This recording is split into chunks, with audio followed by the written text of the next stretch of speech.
గత వైసీపీ ప్రభుత్వం రాష్ట్రాన్ని సర్వనాశనం చేసిందన్నారు మంత్రి ఆనం రామనారాయణ రెడ్డి. అందిన కాడికి వైసీపీ నేతలు దోచుకున్నారని మండిపడ్డారు. నెల్లూరు జిల్లా సోమశిల జలాశయాన్ని ఆయన పరిశీలించారు. జలాశయం నీటి వివరాలను అధికారులను అడిగి తెలుసుకున్నారు. గత వైసీపీ హయాంలో ఎలాంటి అభివృద్ధి జరిగిందో చెప్పాలన్నారు మంత్రి. కూటమి ప్రభుత్వం రాగానే రాష్ట్రాన్ని అన్ని విధాలుగా అభివృద్ధి చేస్తున్నామన్నారు.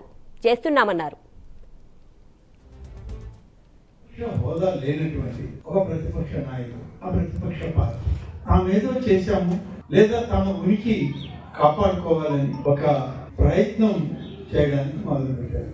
నేను ముందే చెప్పాను, మీ ఉనికిని కాపాడుకోవడానికి మీరు ఏదో చేస్తున్నారు. ఇవాళ రాష్ట్రంలో పరిపాలన చేస్తున్నటువంటి కూటమి ప్రభుత్వం ఎలాంటి తప్పిదాలు లేకుండా చెప్పినటువంటి మాటను నెరవేర్చుకుంటూ ఈరోజు నేను ముందుకు సాగుతున్నాను. అయినా వాళ్ళకి అది ఎక్కదు, ఎందుకంటే వాళ్ళ దృష్టి అంతా ఒకటే. మేము అభివృద్ధి చేయలేదు, ఇంకొక పార్టీ అభివృద్ధి చేయడానికి లేదు.